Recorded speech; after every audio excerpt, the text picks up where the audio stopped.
Us from Karibu Sana to Scarlet Media and Smack Media.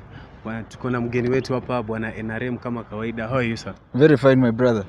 Yeah, it has been quite a time. We've not been meeting. Yeah, it's been quite a long. You know. By the way, you are Chris, but I like referring you to NRM. Yes. Yeah, it's NRM that is most known and that has been so much in the limelight. Yeah, but thank you very much. I'm Chris Maliongovi, political analyst, rights activist, and also in the business sector also.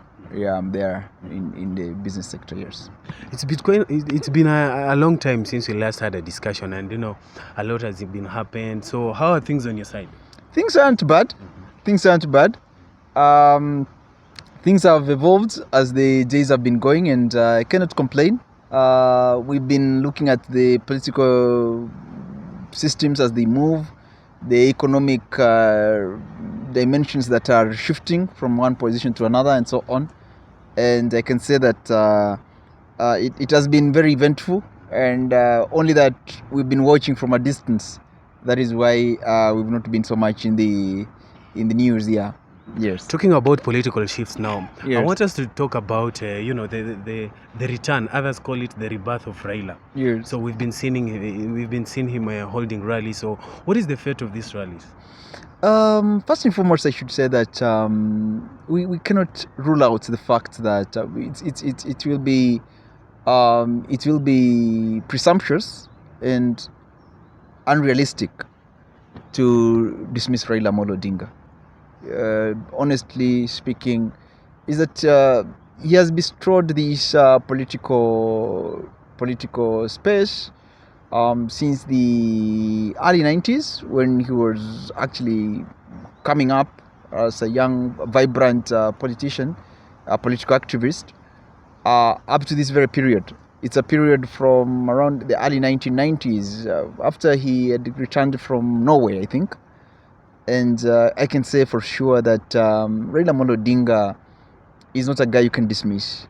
He has the 9 lives of a cat, if I could say. Sometimes some have given it 7 lives, others have given the cat 8 lives, and some 9 lives of a cat. I could say he keeps reinventing himself many times. He knows how to reinvent himself.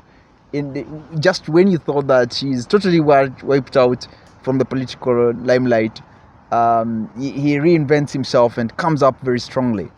I can say that I remember one of the shows we did somewhere else. I had told people that this is not the end of Raila Odinga.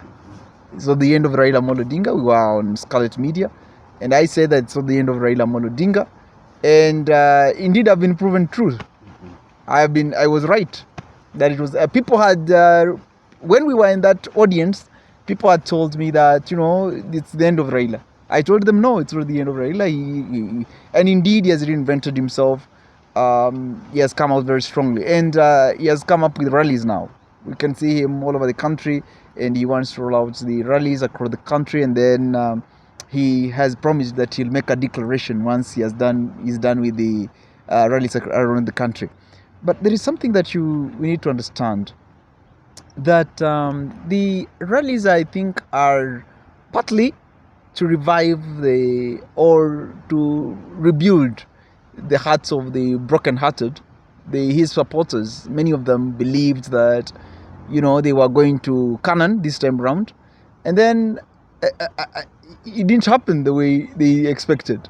At Jivanji Gardens in Nairobi, there are egos. I love the egos of Jivanji Gardens. When you buy your mandazi, your bread, you're about to eat, those egos know how to snatch the mandazi just when you're about to eat it. And they are too swift and stealth. They'll never touch your fingers. They only pick the mandazi. And so when the Azimio people were just about to eat the mandazi in August 2022, it was snatched by the ego. And we don't know which ego. It could be the bald ego, it could be the African ego, we do not know, but I think they never got it. So they were broken-hearted. And so he has gone back to the drawing board, he has gone back to the bakery, he's beginning to cook another mandazi so that they see whether they could eat or whether again an ego will come and pick it from them. So I can say that he is trying to rebuild their morale and tell them that no, the struggle is still on. They came up with figures that the election was rigged, and in my opinion, I can tell you for free, we are also waiting because he said that he's going to publish the figures. But there was a whistleblower. He came from South Africa and talked about a whistleblower, blah blah blah stories. But I can tell you this for free that the figures they gave were erroneous, because it's not possible that the figures they gave to President William Samoei Ruto, that is 5.9. 5.9, and he gave himself around 8.1. Yeah. So you put that together, it comes to around 14 million. And then let's assume Wajakoya and Mwaure never got anything. It's not possible that we had a 14 million voter turnout in 2022. The voter turnout was way low. So the figures that the learned Chebukati, chairman IBC, gave should be the real figures. And it's indeed true that President William Samoei Ruto won this election. And if anything, I believe that it's perhaps Ruto's votes that were played around with, because some strongholds, Raila strongholds, you couldn't go and do the audit. You didn't go. They might never even have had the observers. I mean the polling agents and stuff like that. So I can say this for free that when it comes to the figures that they gave, which they claim were the right figures, which I believe are erroneous and misleading, I believe Raila wants to now create a momentum from that actually the vote was rigged. But to be sincere, it wasn't rigged. So he's using that to move around the country and rebuild his base for an onslaught in 2027. We do not know what he might do. He might come in 2025, just like in 2015. There is something that Raila always does with the numbers. He knows how to play with the number 5 and the number 7. In 1997, he had left Wamalwa. He had left Wamalwa and others in Ford, Kenya. And in 1997, he defeated even Wamalwa in the elections. In 2005, they began there was a referendum of Mandizi and Machungwa. And in 2007, Raila won the elections. In 2015, similar stories. 2017, Raila won the elections. So in 2025, there could be something. He might come up with something. That is how we always estimate Raila's movements. Yeah, if you can talk about his projected motion. Okay, but Bona Chris, just to cut you short, don't you think he's losing it? Because when he started, we saw it was like he was with almost all the leaders when he started the Kamukunji rally after, he got back from South Africa. But progressively, with sometimes you've seen, leaders decamping to the president's side. Thank you very much. I can say this for free, that we know he'll try to build that I was calling a trajectory. He could come up with something. And that is why after you have mastered the way he moves, you can now master the way to counter him. And it should be understood that President William Samoei Ruto, the spear of Koitalel, the fragrance of women, the ATM of hustlers, the flower of the Talai, was in ODM with him. So he knows him. He knows that these are the moves that Raila is likely to make. And that is why you've seen so many of the members in ODM, members of parliament, shifting best. And as we speak, President William Samoei Ruto is going to have it very easy in parliament when it comes to passing bills, and also to counter any attempts to check on the functioning of government. So I can say for free that it is an attempt in futility, much as it's going to be rabble-rousing, because I know he can really create euphoria, a lot of stamina, a lot of noise, a lot of excitement. but I can tell you for free that most likely, he might not succeed this time around. The way you've mentioned that so many people are now shifting posts, they're moving all the way from ODM to come and join President William Samoei Ruto's government, and not really joining the government, but a working relationship, because the governors, there's no way you can operate without national government. It's national government that disburses money to the counties. Apart from that, it's them who check how the governors. The anti-corruption commission comes from Nairobi to go to the counties to go and see how money is being embezzled and stuff like that. So I can say that for free, he has a lot of energy, but as you have said already, perforations are occurring in his ship.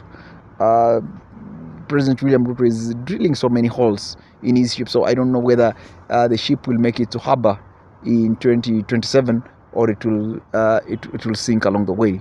So I can say that for free, again, I can say that the rallies we've seen, the first one that was in Kamkunji grounds, it was quite euphoric. They went to Kibra, the energy was winning. They went to the funeral of the late Professor Magoha. There, it was home ground, and he arrived with a lot of energy as usual. He's a man of theater, and so on. So he arrived with the spear, joy, and so on. Business came to a standstill, and we even saw his younger brother, Uhuru, former president Uhuru, coming there. He also got some energy and said that he's not going to leave politics, but we know he's going to leave politics because this is always a marathon, and as you know, this marathon is always for Ruto to run. It is the Kalenjins who run the marathon. So if these guys are preparing for a run, I can say that they need to buy a lot of glucose. They need to do a lot of physical fitness, because it's going to be a marathon.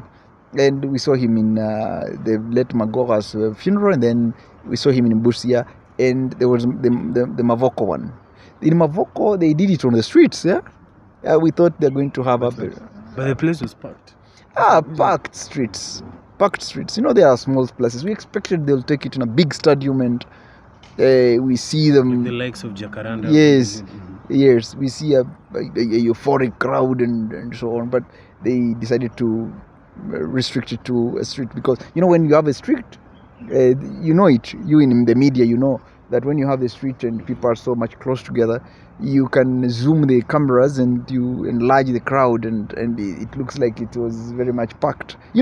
Out of that fear, an army of political demagogues tend to create relevance for themselves. So I can say for free that it's not a thing that President Ruto is panicking over. And I don't believe Deputy President Rigathi Gachagua has anything to fear about this, because they are the masters of this game and they know how they're going to handle it. Yes. Just to take you a little bit back, you've talked about President Ruto and members of Parliament. We've seen them decamping to President Ruto's side. In your own opinion, from where you sit, do you think that it's going to have an impact in Azimio? Because you've seen members of Parliament allied to the Jubilee Party, the likes of Sabina Chege publicly seen with President Ruto at State House. You've also seen some from even ODM. The other day we saw Jalango leading the troops to State House. Don't you think it's going to have an impact in Azimio? Azimio is as I said, Azimio is a ship with so many holes pricked in, so it might start leaking, and it is leaking, because it's only Jeremiah Kioni I can see still posing around as if he still holds a party, but there is no party there, because these people have moved. The way we've mentioned all of them, they are moving away from Azimio, especially the Jubilee faction within Azimio. They vowed that they're going to work with President William Samoei Ruto, especially knowing very well that the deputy president comes from the stronghold. It will be very hard for you to face off with Rigathi Gachagua in Central Province. He's a very heavy force. Ignore him at your own peril. And for you to make political relevance, whether you're an Azimio as a Jubilee member, nominated or not or elected, you must now begin working with.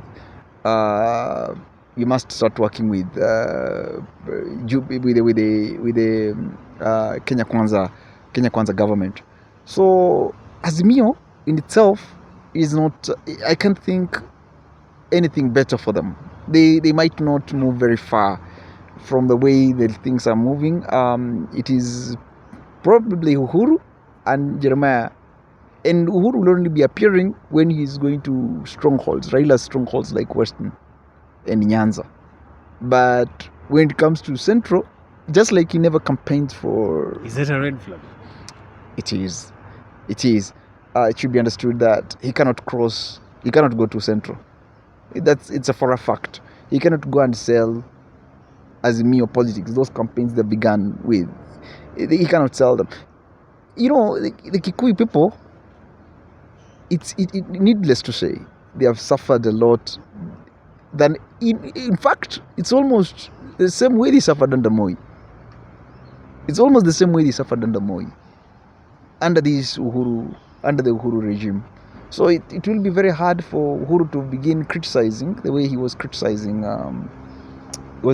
President William Samoei Ruto's government, that they should do more work, less talk. Just to cut you short, Bwana Chris, you've talked about Moi, and a section of leaders have been saying that President Ruto is in a way trying to buy MPs from the Azimio coalition, and is trying to get us back to the Moi era where we had a one-party state. He's not buying. If you're very careful and keen, you'll notice that even the amount of money he's producing right now in churches is not quite high the way he used to be. The Sadakas and the Harambes and so on. I think President William Samoei Ruto came to realize that people had tagged him, that probably he's buying off people, and so on. He's not buying, and he might not turn Kenya into a one-party state. What he has only done is that he has focused on work, and people have realized that President William Samoei Ruto is working. You get the point? So they have realized that for them to operate, for them to work, they should now move towards the government side, for them to get the benefits of that is exactly what Jalango said, that the people of Kibra may not really care who is the president, but they have a right to get to service delivery. And we are not trying to say that it's the president who decides who gets what. After all, the constitution is very clear as to the role of the MPs. Their work is oversight, representation, and legislation.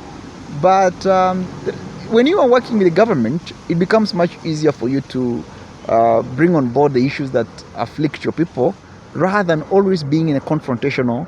It's like, you're trying to milk a cow and you're slapping it. You not get the milk. So because the constitution as it is, the president has a lot of powers, especially when it comes to resource distribution and stuff like that. So because if he's controlling parliament, he'll decide which projects go where. And that is exactly what he's trying to do. But that one does not mean that democracy is on the deathbed, or that we're going to go back to the KANU era of one-party state, where Moi was Baba na Mama wa Taifa. Those days I think are long gone. They might not be sellable right now. It's not an issue. It's not an idea that you can sell right now to many people. Okay. Yes. Now, bearing in mind that we have leaders like Sabina Chege who are nominated as members of parliament, and besides that, they were appointed. I think Sabina Chege is the deputy minority whip, yes. or deputy, yeah. And we also have members of parliament like the ODM chair, Mr. Mbadi, who is the chairman to the Parliamentary Accounts Committee. So what is their fate about the seats, and now that they have seemed to have betrayed their parties?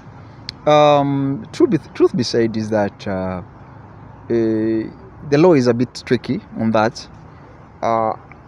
If at all there will be an NEC, National Executive Conference, that National Delegates Conference, if they pass a resolution to recall them as a party, they might be recalled. They might be forced to relinquish those positions because actually they acquired all those positions because of the fact that they were members, they were nominated by those parties. So if they are not going to be loyal to the parties that and I can tell you this for free, loyalty to a party is key, especially if you want to channel forward the ideas, the things that you believe in. I can say that it's important that they become faithful to their parties. They become faithful to because there is nothing wrong with working with government, but at the same time you're faithful to your party. Party loyalty, just like loyalty to the ideals you believe in. What made Raila Odinga lose the elections of 2022 is lack of loyalty to the ideals he believed in. When he went for a handshake with Uhuru, that is when Raila began losing it. So he also, just from what the Jalangos are doing, he also betrayed, Raila Odinga betrayed the party. At that time we were in ODM. In fact, that is where my name NRM came from. We were in ODM, and I can tell you this for free, we felt betrayed. And that same betrayal is the same betrayal that we are seeing the Jalangos doing for extending to him, and the others also extending to Jubilee Party. But I can tell you this for free, that if at all these guys are going to, the delegates conference is going to be called. If the delegates conference is going to be called, then definitely I can tell you that what is going to happen is that they're going to destroy these guys are not going to survive. So Jubilee and the others might recall them, and that is how it's going to be. Yes, yeah, sure. Okay, so